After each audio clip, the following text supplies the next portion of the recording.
2014. He worked for years installing power lines in refineries and on top of bridges.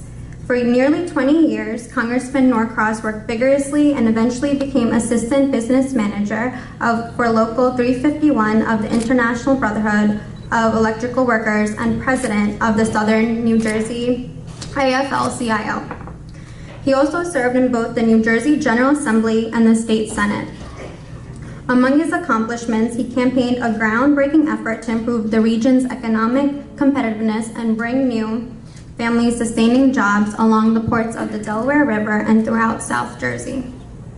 Congressman Norcross also played a key role in historic higher education reforms that have improved access for local students and established New Jersey as a research and medical sciences education hub. He successfully fought to enhance public safety by overhauling New Jersey's antiquated bail system. He strongly supports a diverse workforce. Congressman Norcross also created a program that allows governments to set aside a portion of their contracts for businesses that are owned or employed by veterans. He also has been active in a number of community service organizations and also previously ran a nonprofit organization that connected local families with community resources, helped senior citizens, helped inherit veterans, and offered job training for local residents. Congressman Norcross is a graduate of Camden County College and serves on the House Arms Committee and the House Budget Committee. He currently lives in Camden City with his wife Andrea, 3 children, and 2 grandchildren. But born and raised in South Jersey, Congressman Norcross is committed to improving the lives of working families and focusing on issues that matter the most to them. Now, without further ado, I welcome you, Congressman Donald Norcross.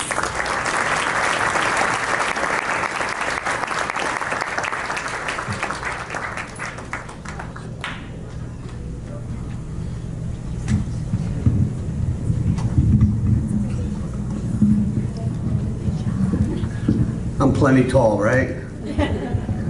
Good evening, everyone. I'm just going to set this down over here and make it a little easier on all of us. First of all, that's the first time I think I've been introduced by an iPhone, so that just shows you where we're going as a nation. And certainly it's very exciting. It was a wonderful introduction. And I'll tell you what a beautiful song. It just brought tears to my eyes because we've been listening to that for so many years, but to see that next generation do it, let's give her a round of applause.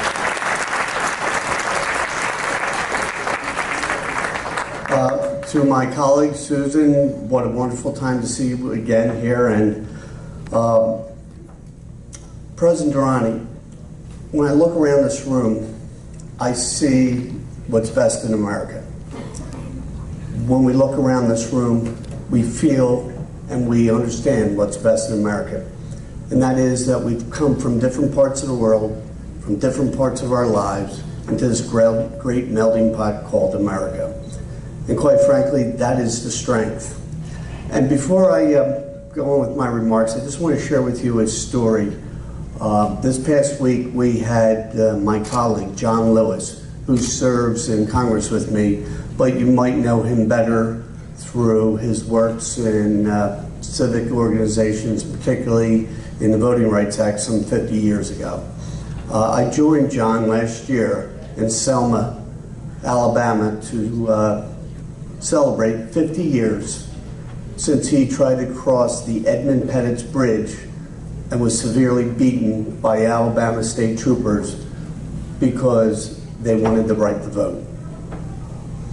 There was a movie recently called Selma, if you had the opportunity to see it, which runs back on what they call Bloody Sunday, when they were viciously beaten just because they wanted the right to peacefully demonstrate.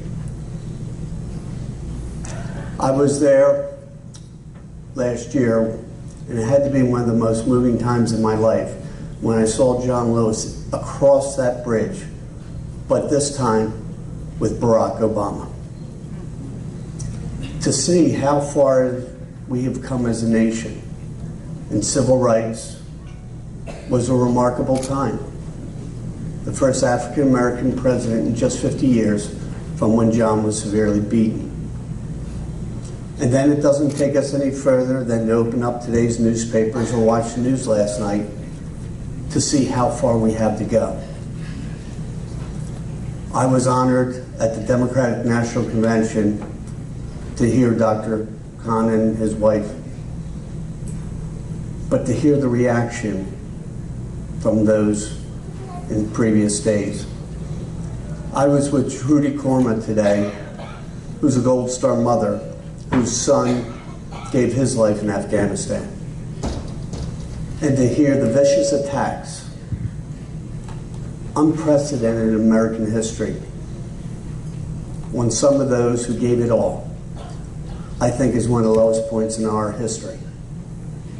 But it reminds us how important this democracy is, that we all participate. And we're going to have that opportunity here very shortly.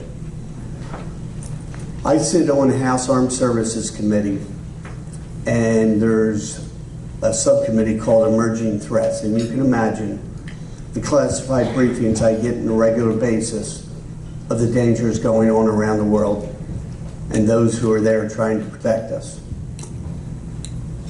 See, the world that I was born into has changed significantly. I woke up this morning with an attack in Washington State. Last week it was in Elizabeth, New Jersey.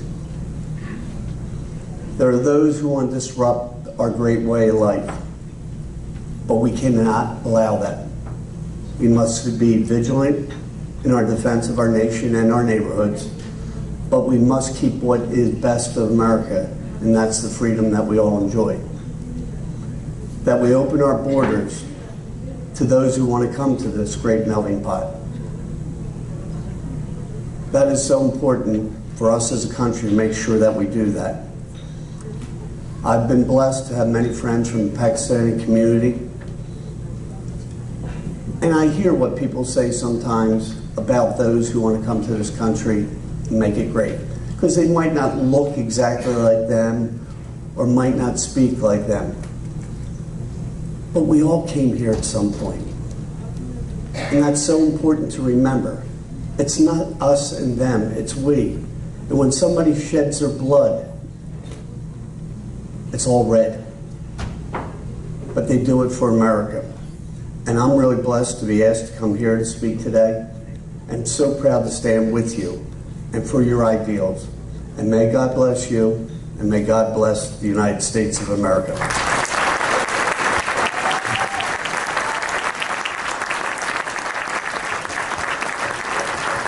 And I too have a presentation. Mr. President, would you come up?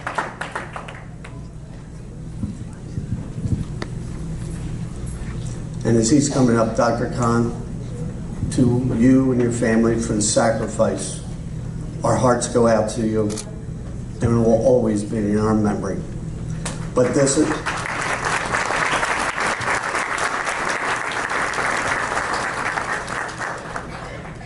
is a congressional delegation that we want to make sure that we say thank you for the causes. And to those young men and women who went to Trinidad, my heart goes out to you, because that's what America is all about, giving back.